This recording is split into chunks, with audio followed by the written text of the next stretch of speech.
Hi, this is Tasheena. And this is Jonathan. And this is We Watch What We Watch, a podcast where pretty much Jonathan and I do just that. We watch whatever the hell we want to watch.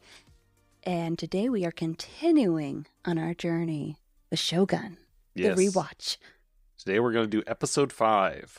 So from here on out, we're just going to do one episode of the show per episode of the podcast. Because they're starting to get a bit long and get a bit meaty, and it's a lot to discuss. So what happens also in episode 5? Yeah. And A lot of different scenes, lots to cover. with 5 and 6, it's lengthy. Yeah. It'll be a lot. So yeah, we're going to just split it up from here on out.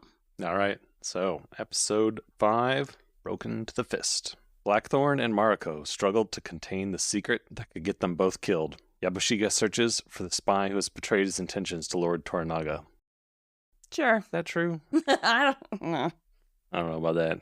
That's probably not the best summary. No, there's a lot of little scenes in this episode, so it's a little hard to summarize. Yeah, might just be going at a quick pace today. Especially in the beginning, we do a lot of back and forth to from Osaka to Ajiro. And then it kind of stays Ajiro for a while, and I think we get a little bit better of a flow. But the beginning, it's just like back and forth. So hold on tight. Yeah, there's some key moments and lines here, though, that I think define the episode, but we will get to them when we get to them. Okay. So, where we left off last time, where did we leave off last time? Some cannons blew up. Yes, so Josen and his men have all been killed by Nagakado. Because that's how we open up this episode. They're clearing up the bodies. Clearing up the mess, and they hear an army approaching, and it's Toranaga. Woo! He's showing up with the army. Daddy's back. I guess he must have already been on his way, considering that the whole army got mustered and got there before they even cleaned up. Yeah. He had to have already been coming. That sucks. He was so close. What have you done? And not only that... Who did he find along the way? Buntaro's alive. Tasheena called this one when we first watched it. Right after he quote-unquote died, he's like, he's not dead. He's not dead. You didn't see him die. He got shuffled to an alleyway. Yep. Sure enough, he's back. Yep. He made it out of Osaka, fought his way out, helped some Ronin. So it's like this big, heroic struggle to get back to Toranaga. So now he's the man of the hour. Yeah, because later on they say 20 men were with him. And by the time he got there, only 2 were left, something like that. Yep. It sounded pretty rough. We'll get a little bit more into it. I was like, look, Mariko, your husband's alive. That's alive. She's like, oh. Both her and John have a oh shit face. Yep. And then go to credits. And then we go to Osaka, where we find out Ojiba, the heir's mom. Is it Ochiba or Ochiba? Is it? I wasn't paying attention to them pronouncing it's probably Ochiba, I think is how you pronounce it. Probably, yeah. So Ochiba is on her way back. She's the heir's mom. So pretty much this whole episode, they're awaiting the arrival. So the council is together, and the fight has already begun for the replacement. You can see how Toranaga's plan is coming to fruition. They can't agree on anybody, Nope. and they're dissing each other's family, and it's a mess. And Dissing each other's upbringing. The look on Ashida's face when they're all bickering and name-calling and just all the bureaucratic political nonsense. He's so fed up with it. He knows. He's fed up with it, but he doesn't know how to do anything. He doesn't know what else to do. You can tell he does not like the situation. He always has that resting bitch face. But he truly does. He has mastered it. All right, then we head back to Ajiro. Oh, also, wanted to come out of the music that they always play during the clown music, scenes, the respectful clown music. Respectful clown music, yeah. Yeah, because it's not completely so great. It's not but that same energy.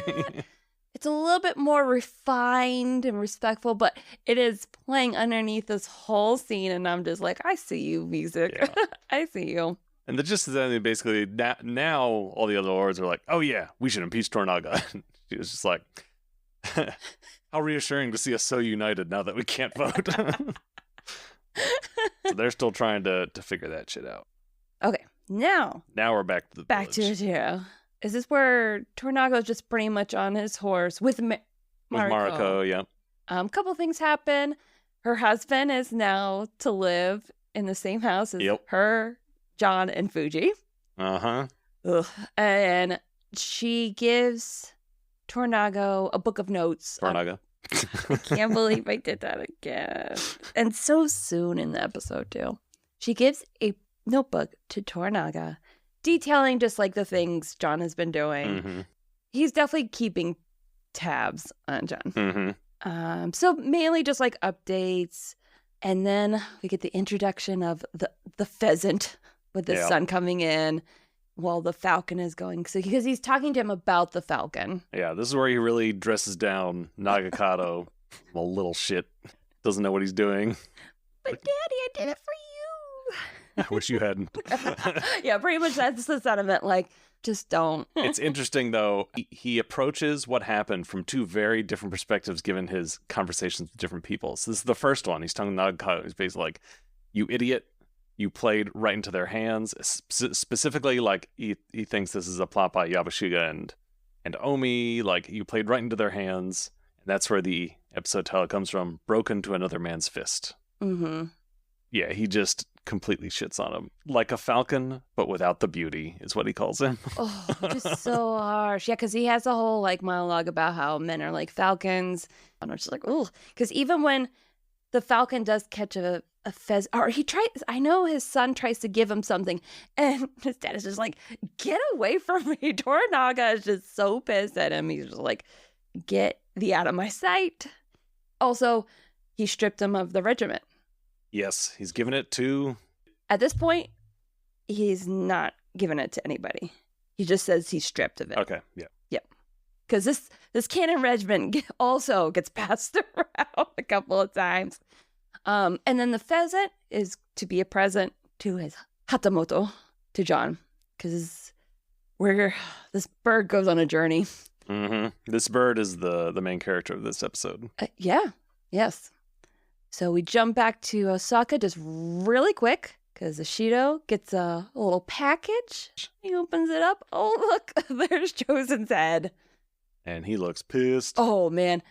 Yeah, the veil is further. It's just coming down because it's more usually like an irritation on his face. This is just, I am pissed.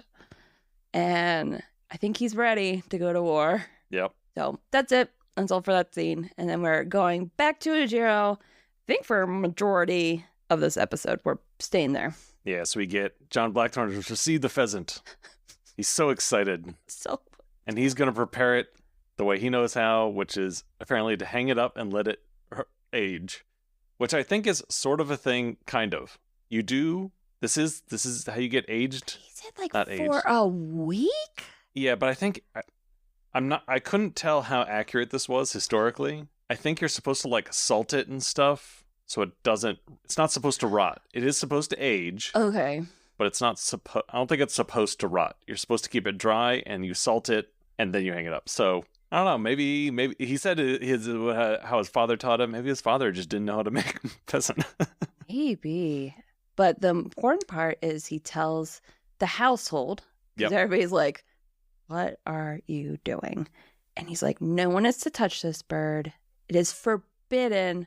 And he doesn't know all the words, so he's trying to get across his meaning. Die. Yeah, he says, if touch, die. Yes. So for him, a throwaway line, he's just trying to communicate, no one touch this. For the household, what we find out is this is a very serious, what he has said, his words matter, and he will find that out by the end of the episode. So... For now, this bird is just going to... hang up by the house. And to slowly rot. Yep. All right. So we have a scene with Fuji and her uncle. Buntaro, yep. Buntaro, which is Mariko's husband. At this point, Fuji knows John and Mariko. She must. Yeah, she must. The way she goes, because Buntaro asks her, like, oh, has the barbarian, like, tried to pillow you? And she's like, nah, he's interested in other women. I was trying to figure out if she was trying to tell him that. It seems so, like, that's how I would interpret it as what? But I don't know. Also, I like it because Fuji, and this also checks him about the way he talks about... Because he's very disgusted at the engine. He's disgusted at the situation. He hates John. He hates everything. He hates his wife. He hates his life. He just hates his life in general. And John is just another thing he hates to put in the basket. So he asks her, like, what's like being consort to a barbarian. Mm-hmm. She's like, so sorry, I wouldn't know. No barbarians here, I'm consort to a Hatamoto. Check yourself. Also, because calling him a barbarian also diminishes her value. He's not being kind to his niece either. He's just angry at everything and everybody except for Toranaga. He's pretty much the only person that he respects and shows, at least not blistering anger towards and contempt. Yep. And this is one of... Buntaro gets a lot of screen time in these 2 episodes. Yes. And for how much of a shit he is, the actor does a fantastic job. This is a great episode for him. With all of his he has so many inflections and ticks, and just the way he really pulls it off well. And we kind of start stripping away, especially towards the end of this episode, with why that seething anger is there. Yeah, we start to get a little understanding of him beyond just brute and rude. But first, we're going to go over to Lord Toranaga, who's pressuring Yabu and honestly just giving him shit. Yep. And he talks with Yabu about the incident, and he spins it very differently here. Because he's trying to get bottom of, who's responsible? Was it you? So Yabu assumes he's mad about it, so he's like, no, it wasn't me. It must have been Omi. He sold his nephew up the river he was drinking quickly. He probably gave him the wrong idea. I will punish him. And Toranaga now flips it. Oh, why would I want to punish him? Oh. He's now forced Ishido to attack, and Toranaga does not like making the first move. So now he sort of gets his cake and eats it too here. He wasn't the one who provoked Ishido necessarily, it was his son, but if Ishido goes to war with this, now Toranaga can do the counter moves. So now he praises Omi. He's like, why would I punish such a promising young man? I was like, I should have taken credit for this. Oh, and guess what? I'm going to give him the cannon regiment. And Yabu's just devastated. And he is just tearing up some poor guy's house because they're still trying to find the spy. And so he's with Omi, and then he's just like tearing up this house and throwing out. He's like, rah, rah, rah. He's like, why can't you find the spy? So you could tell Yabu's just like, pretty much redirecting all of his throwing up all the anger onto Omi. And Omi has to be careful because he has to do a dance where his uncle is still head of his area. So he has to play his cards right. So, and then Yabu tells Omi, you get the cannon regiment. You failed. Why can't you find the spy? Also, Toranaga gave the regiment. He's like, I'll give it to you. What? But it's already mine. Why would you give me what's already mine? So Yabu's still trying to position it as a win for him. I gave it to you, but since you're under me, he really gave it to me. So he's trying to still take credit for it there. All right. So we go back to John's household where Fuji and Mariko are talking, and we see a shot of that bird just getting nasty out on that porch. You could just start to see how something that John sees as just no big deal, innocent, how it has thrown his household into chaos because they're talking about getting a different cook and different silverware nights to just they don't cook want anything stuff. He touches to touch their stuff. So, which is 2 different sets now, and Fuji just tells her, we're cursed. I feel like we're cursed. Yep. And there is this feeling as soon as that pheasant gets hung up there, it is this weird feeling throughout the whole episode there is this black cloud on this house. There is a curse. Yep. And so now we jump back out and we see the gardener. First time, Ujiro. Right? Ujiro. Yes. So he's talking with John, sort of getting to know each other. He explains his philosophy on the garden. Especially he talks about the main rock in the garden. He's like, you need to start with a really strong rock. So, they're just bonding, getting to know each other. Then Buntaro shows up. So he's talking with him. This is one of those great bits of physical acting because he's talking with him and he keeps getting bothered by the flies because there's all these flies from the rotting pheasant. He's like, he even just catches one. So you're starting to get an impression too of like his skill level. Like he catches a fly. Catches a fly in midair. And it seems like nothing to him. Yeah. I'm like, what? Did something die here? Yeah, I did. And then is this where we get to dinner? Yep, now we're at the dinner. Oh, this dinner. The dinner from hell, very much. Just awkward. And we start with John. Trying to give him some tastes of home. Some rabbit stew. I actually put in my notes like, nobody wants it. I don't know, that made me a little sad. It did. He tried their stuff. They could try his stuff. I know. Yeah. Maybe he's not a very good cook. Also, he said he was missing several ingredients. I think... Specifically, the sherry. It's not the same without the sherry. That's true. I wonder if the bird incident didn't happen, if they would have been more inclined to try it. But maybe. I think because of the bird, they're just so put off by what he eats now. That's the curse. Yep. It's the curse. Nothing's going quite right.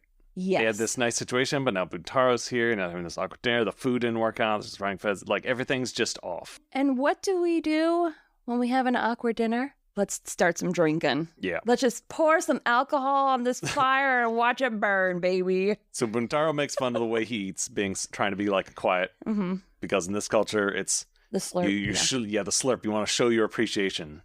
So John flips that on and is like, well, you're drinking this tiny cup of sake. Where we come from, and he throws out his bowl of soup and fills his entire soup bowl up with sake. There's so much drinking. And of course, since now we got these two... A dick measuring contest to end all. Like, it is crazy. And in the middle... So Buntaro's like, oh, then I'll drink too. Yep. So he starts drinking. And then between the two of them, you have Fuji on one side and Mariko on the other side, and I'm just like... Giving great reaction shots. I felt so bad for these ladies, especially Mariko. What she goes through in this dinner is just emotionally torturous and awful. So, they keep drinking. John doesn't realize truly like how bad their relationship is and how much is being hidden within the fence, right? Like, I think if he had known, he maybe would not have antagonized him to this level. But at this point, he doesn't really know, but he understands by the end. And especially liquor him up. Because Marco still is trying to be like, give him hints like, you don't want to do this. Trying to subtly say like, this is not a good idea. Yep. But nope, they keep a drinking. And then John asks him about his escape from Osaka. Tell me about your escape. Yeah. Which apparently boasting about these kinds of things is very much a faux pas. So that really... Yeah, and I thought the line Buntaro said was interesting. Heroism is for the dead, stories for children. Yep. And so, because he almost like just brushes him aside, like, I'm not telling you about this. Like, and also, why would he want to talk about it? It sounded like it was awful. Yep. And then he then turns it on John. Yep. Tell me about a battle you've been in. What about you, Hatamoto? At this point, John sort of skips the translator and just talks to him directly. No, or talk, you. Mm-hmm. And that really gets him going. He asks for a bow. Yeah, because he mimics like the... Yeah. The bow and arrow, like... Because previously... Oh, yeah. When they first met, John talks about, oh, you should see the cannon regiment later. And Buntaro's pretty dismissive. He talks about, in the hands of samurai, a bow will always... That's right. He says flies faster and further than a cannon, which I think is technically false, but the purpose being more useful in more of a sign of a warrior, more useful in combat, that sort of thing. Like, no, the bow is where it's at. So John kind of mocks that. Yeah, I know the bow and arrow. He does like, and you can imagine he's like half drunk, going. Buntaro can't be having none of that. Oh, so he fetches his bow and he asks him choose a post, and by that he means so there's it behind them, out way in the yard. There's a front gate to their property. There's 2 fence posts on the gate. Mm-hmm. So he asks John choose a post, left or right. John's just like, what the fuck? Marco's like, just choose. Well, Marco's basically like, you've gotten us into this, so now you choose a fucking post. And ding dong, chooses the right one, which is right next to Mariko. Yeah. So Buntaro stands up, aims at the post through the wall. Yes. And it's directly past Mariko's head. And no matter how good he is, this man is drunk. Yep. This is terrifying. And they show how close the shot gets to Mariko. Like, it pretty much, the feathers on the back raise her nose. That is how close it gets. And then he does it a second time. And even though this is the second rewatch, it still took my breath away. I was just like, I was so concerned for her and just how this was going to go. And John, I think John didn't realize, because he chooses the right post, and he's like, when Buntaro gets the shoot, he's like, okay, Mariko, probably get out of the way. But she explains this later, but she doesn't move. She just sits there and does not flinch. And so, he shoots the second arrow. And if you notice, it's through the exact same hole. It does not make a second hole. It goes straight through the first hole. Through. And it looks like pretty much they're on top of each other in the post, too. Well, we don't see that yet. Oh, sorry. That's spoilers. Yeah, well, so all we see is that they shoot off, Spoilers. They shoot off into the darkness. Yes. And we don't look at where they landed. So now John's pissed. Everybody's pissed. And John says, you should be treating your wife with some kindness. And he's like, I understand your wife is your property, but she deserves more courtesy. Yeah, I thought it was interesting that they included that line, because he says, I understand in your country, just like in ours, women are property, which is true. You don't want to shy away from, at this point in history, sadly, wives are basically Wives are property, yeah. No matter what side of the world you're on. So I'm glad, even though he has, specific views about showing them respect and being chivalrous, it's still I'm glad they didn't shy away from they didn't try and whitewash the culture. It's just they both understand women property, but he's like, your wife deserves more respect. And so Buntaro gets pissy at this, and he's like, because Mariko translates it basically 1-to-1. Yeah. And he's like, hey, how about you tell John your family background? Then he'll understand why you don't deserve courtesy and kindness. Yep. So now we get Mariko's story, first introduction to this, where she basically explains that she is the daughter of a vassal of the previous lord before the Taiko, the previous ruler of Japan, who was a brute, and her father killed him out of love for the realm. That's how she puts it. And as punishment for this, her entire family was put to death. Everyone. And they made her father do it for killing himself. She was only spared because she was married off already. Yep. So because, again, wives are property, so no, she belongs to this guy's family, not. So she was spared. And it sounded like she was probably the only one. But she doesn't want to be spared. She feels like it's injustice that she has been allowed to live. So she says she has asked her husband for permission to take her own life ever since, and he has denied it. And that's a nice little cap to the evening. She excuses herself.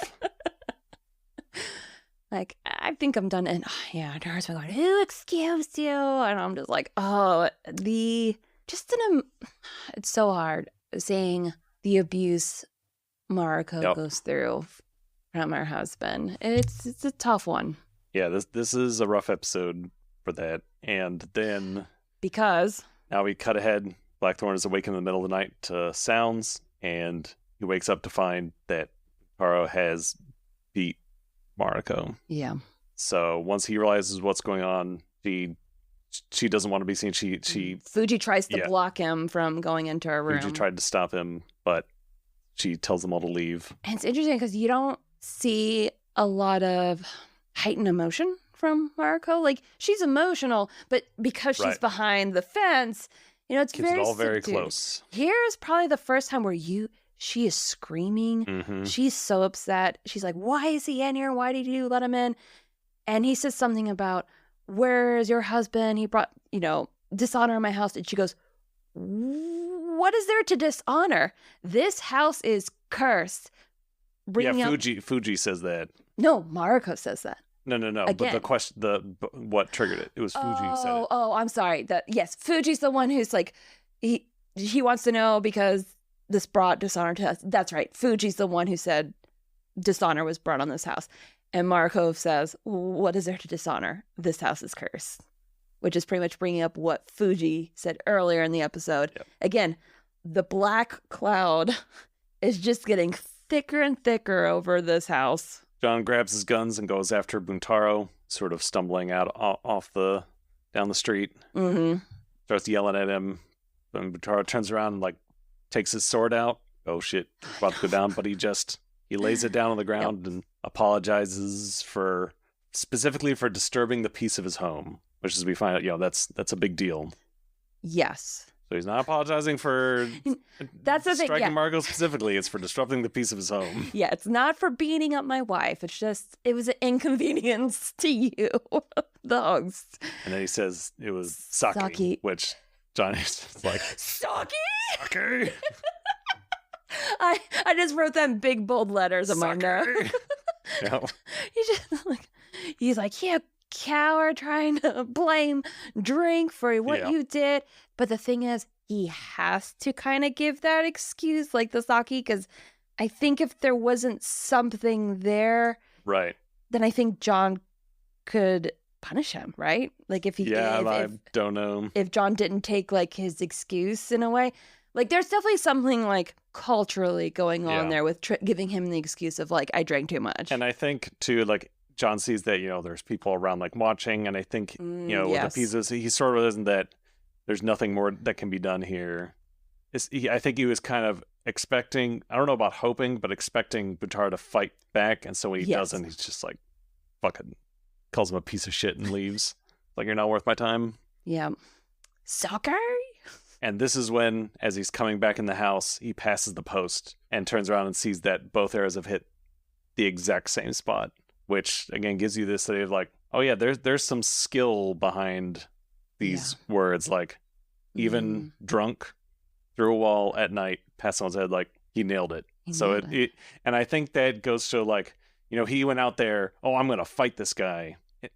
Now he did have a gun, he did, which does cover a big gap between skill levels. But I think it sort of shows that it's probably good that he didn't fight back, because John was like, I didn't know what I was messing with. I don't know if I would have won that fight. Yeah, unless his first shot was perfect. Yep. He probably would have been in trouble. Because you only have one. Yeah, exactly. Can't miss your shot. Now we get into some spy business. Yeah, so we see Toranaga and Nagakado are meeting with the actual spy, the fisherman. They sort of reveal here that it isn't just a fisherman. He's a samurai working for Toranaga, and his role as a samurai is to pretend to be a fisherman in this lowly village so he can spy on him. Yeah, because Yabu's on the hunt, and they know they have to give him something.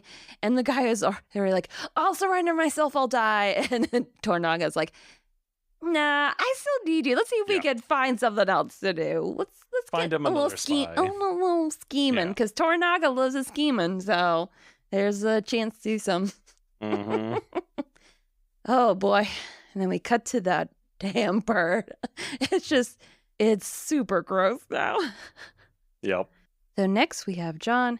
He's leaving the house. He wants to find Mariko. And while he's leaving, that's when we get the shot of our rotten bird. And Fuji is there trying to communicate to him, like, we need to do something about this. Can we get rid of this? But of course, since he's single-mindedly just trying to find Mariko, he just kind of dismisses it. Language barrier. And doesn't realize how serious this is. And he's just like, very much like, whatever, take care of it. And then he finds Mariko by like the cliffside rock. She's just looking out to the sea, probably decompressing from everything that happened the night before. My notes are, I was trying to write them really quick about this conversation, so you might have some better notes on here. Because pretty much they're a lot of argument what happened the night prior. It's a great conversation. It's basically pivotal to the episode, and there's a lot to unpack. Yes, a lot. But basically, they're just trying to communicate their point of views to each other, right? She's trying to make him understand. The only notes I had was there was two key moments. One is she explains that Fuji's swords, the ones that she thinks, were a gift to her because they were her father's who died in a war, gave them to John, so she values them. But Mariko reveals that the truth is that her father died a coward begging for his life. And they just like picked up those swords somewhere. Toranaga had to buy them from someone who had looted them for 2 sacks of rice. Our silence She knows nothing, gives and her we merit. say nothing. Yep, our silence give her merit. Our silence is what she merits. Is what she merits. There you go. Yep. And because she's explaining pretty much why she reacts the way she does to her husband. Yeah. Like, she doesn't leave. She doesn't get angry at him. She's like, my husband wants a reaction from me. I give him nothing. Yeah. She's pretty much doing grave rocking. I don't know if you heard the expression from therapy where pretty much there's just certain people in your life, especially narcissists, you know, who want a reaction from you. And the best thing to do is literally give them nothing. It's called grave rocking. Oh, okay. Yeah, So- she says, I will give my husband nothing, not even my hatred, because that is what he merits. He like, wants oof. it. Yep, he wants it. He wants her to get mad, and which is, ugh. And you can tell it, like, John understands it's like, it's a good story, but... Well, isn't she just imprisoned by this? Yeah. Behind her I should have wrote down fence? exactly what he said, but basically it's like, you know, you'll die to avenge your father, you'll live to spite your husband. What's left of you? What's left of, yes. Where are Margot, you? Where are you? What do you want? Because he feels like, that she's imprisoned by this. And then she goes, well, what about you? All that matters to you is your freedom. You are the one imprisoned by your constant focus to be free. And to pretty much your selfishness is your prison. Right. And so the question is, who is imprisoned? Are they both imprisoned in their own ways? Are they both wrong? Right? Yep. That is the question. The question, yeah. that is like the whole that exchange where he goes, my life is mine, yours is yours. You can't understand that you'll never be free of this prison. Yeah, and she's like, freedom is all you ever live for. That is the show a sense. Yeah. So and it's left sort of unanswered here. They both get their points out there and on how they view pretty much each other and how they both view the other person as being imprisoned somehow by pretty much either their own value system or their culture, like something is imprisoned, and they could both be. Yep. Yeah, they both could be right about each other, and then you think this episode cannot get sadder. Yeah. And then it just is heartbreaking. He walks back to town and everyone's all sad. Like weeping. He goes up to his house. Yeah, he's like, hey, what's going on? And Fuji points to the pheasant. Pheasant's gone. He's like, oh, who took it down? And she says that Ujiro did, the gardener. He's like, oh, well, he should get a medal just for being able to climb up there. Where is he? Go fetch him. He's like, we can't. He's dead. He's like, because he does at least understand the word for dead. I can't remember, but he understands that word. He understood the word, yeah. And that's basically on all he understands. So he's assuming, because he says, you put that man to death over a pheasant? Like, what's wrong with you? And so that's what he thinks has happened. Like, oh, he was put to death for touching the pheasant, which seems ridiculous to him. Yep. So he storms off. And storms right to Lord Toranaga. Right to Toranaga. Who just is like, oh, Jesus. Yeah. So John is fed up with everything. He wants to go home. He wants to out leave. Of here. He's like, give me my boat. I want to get out of the stupid country because y'all are stupid. Get me out of here. Like, he's throwing a tantrum. Yep. Because he doesn't understand. He does not understand whatsoever why this gardener had to die. And he thinks it's all their fault, their culture.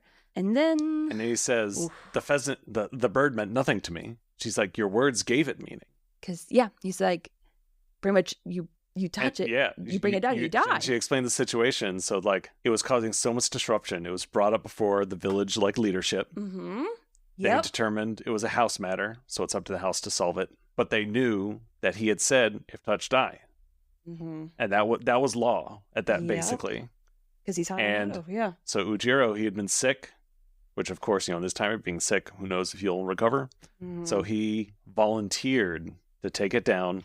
Then he took his own life. He chose his own death. Yep. And Marco points out it's he died protecting the village. It's a better end than he could have hoped for. Yeah, because he was probably just going to slowly die of illness. So, due to something that he saw as hurting the house. Because that's the thing. the servants, like, they care about the household and their name and their standing in the community. So to actually do something to help them before passing, it probably did mean a lot to him, as sad and as cruel as this whole situation was. And that's when John, the realization hits him. You can see on his face, and he's like, I killed him. I killed that man. Yep. Because words matter. And I think John has been told that, kind of like the weight of his words, but he didn't, it never really sunk in. Yeah. Until that moment when he said, I killed him, was that light bulb moment where he realized, I'm the one who gave that pheasant meat. Like, I started all this. I started the domino effect that led to this man killing himself just to take a bird off of a porch. And at that moment, the ground begins to shake.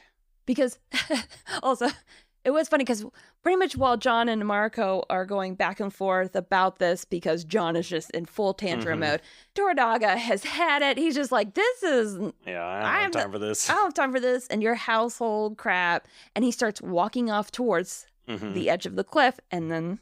Ground starts moving, and you can see behind him, the whole cliff basically just liquefies and falls off.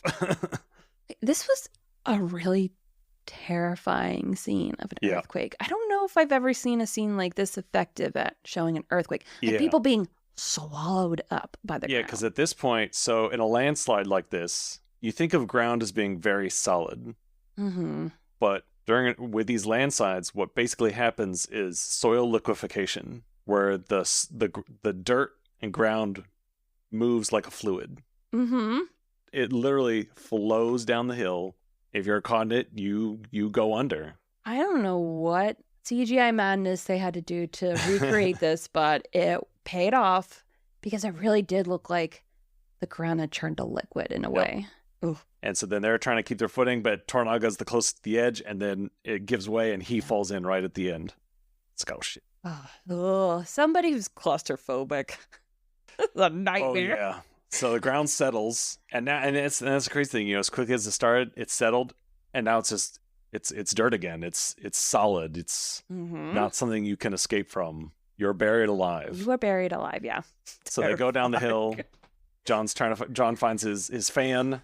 They start digging, and they're able to find him. They get him up, get him breathing again. He looks wrecked. Yeah, I would too.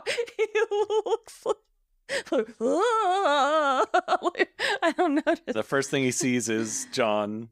So now John has saved his life a second time. But he's lost his swords. So John has his swords, which are Fuji's, and he gives them to Toranaga. And I think... Because Toranaga would know. Toranaga knows.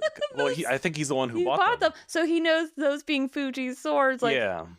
Like, you could see it on his face, like the irony, the humor, and so he sort of chuckles a bit. But I think this was, again, coming off of this realization of how things can be given meaning. I think John realized, yes, these swords were basically worthless and a token and just there to make Fuji look good. But now, being able to give them to your lord who has lost his imparts new meaning to them. It's so you feel like he's sort of, since it's fresh off that other conversation, I think it's him sort of getting it, because he knows that Toranaga would know, so he's not trying to like pull anything on him or anything. It's just like, it's just, so I think that was a nice like thing to come right after that conversation about how things are given meaning. Yes, because they had meaning for Fuji, who gave it to him, because that, even though those swords are just nothing, we give things value.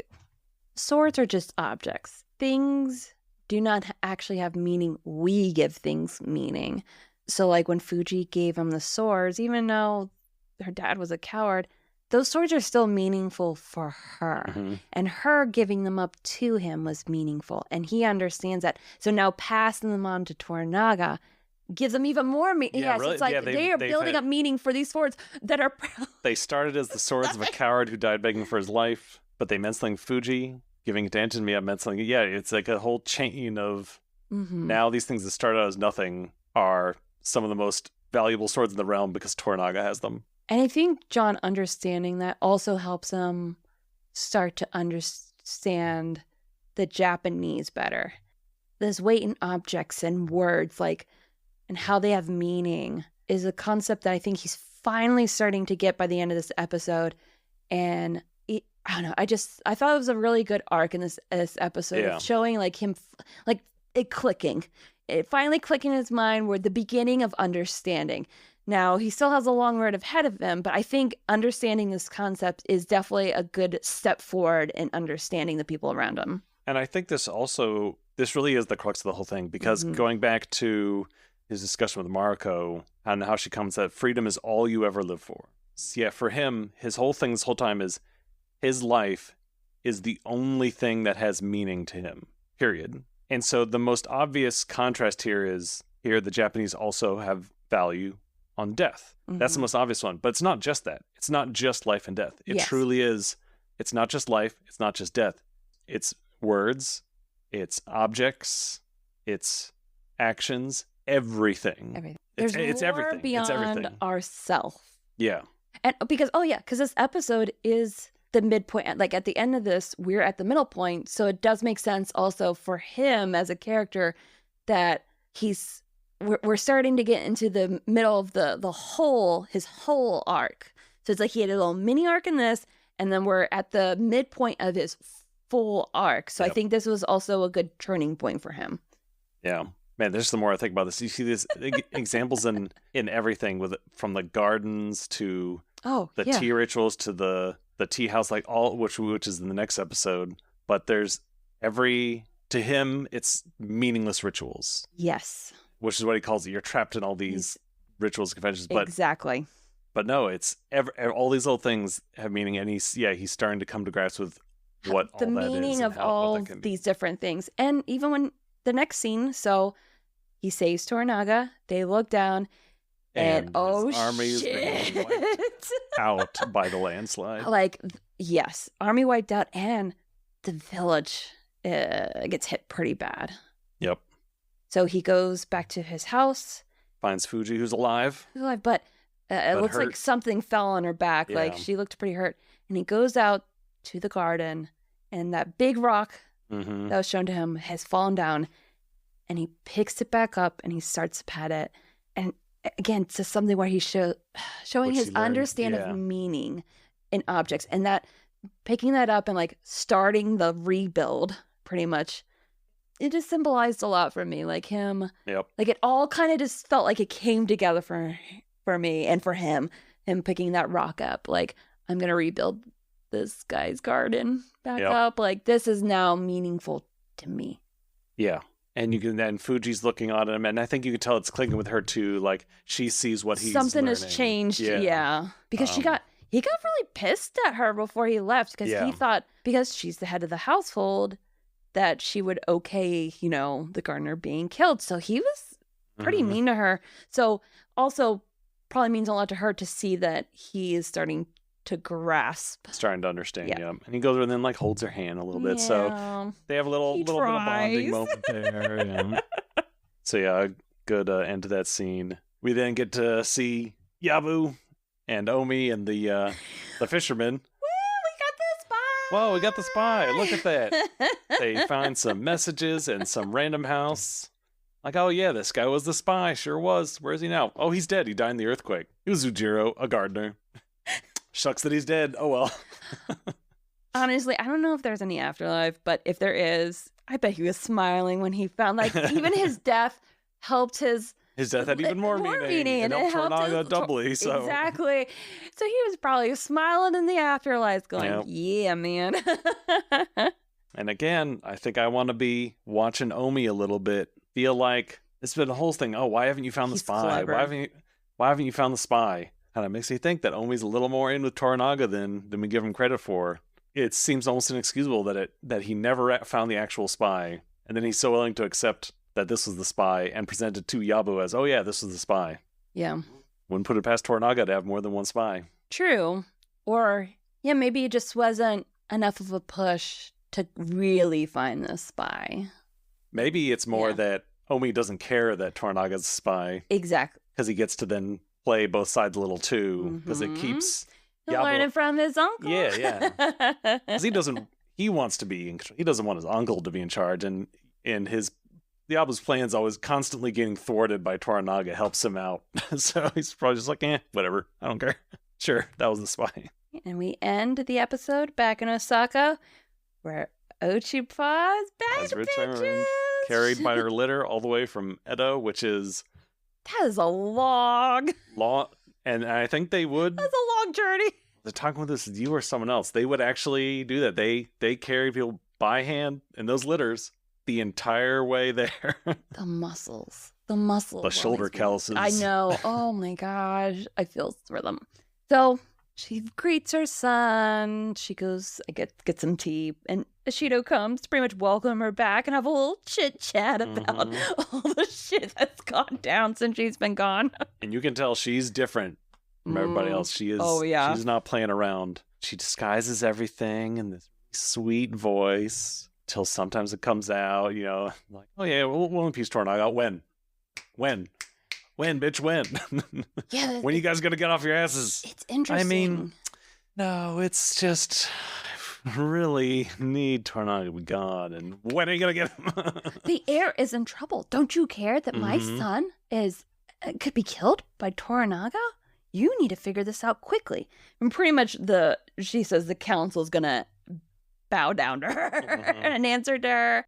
You can tell she was a little like taken aback, but a little turned on. He's falling for Ochiba right now. Yeah, because they really, the casting in the show is great because she is beautiful in a very striking way. It's a little cold, but brings you in. Like, I'm like, I want to know more of what she's saying. She has a presence, for sure. Yes, and so I can see why Ishido would be under her spell. Also, everything she represents is what he wants, the upward mobility, and she can give it to him. Everything he wants and can't get. Exactly. Impotent little man boy. Frustrated at his position. Just getting bureaucrat things. Just getting everybody the frustrated side eye. He wants to not be a bureaucrat, but he doesn't know how. He's going to try to ride her coattails and be like, whatever you want, sweetie. All right. What a great discussion we just had. Oh, brilliant. Many words were said. Such words. So, as this black cloud has now lifted on our household, we can move on to episode 6, which we'll have out on Thursday this week. Yep. Now, our schedule is a little choppy because we're trying to get through the rewatch in October. So if you want to check our schedule, I am going to keep it updated on Instagram, ye old Instagram, and try to keep it like a couple weeks here and there in advance, because sometimes we're planning not too far in advance. So shit happens. Exactly. So just to let you know, for the future, Instagram is a great place to keep updated, and we will see you October 3rd for episode 6. All right, see you then. Bye.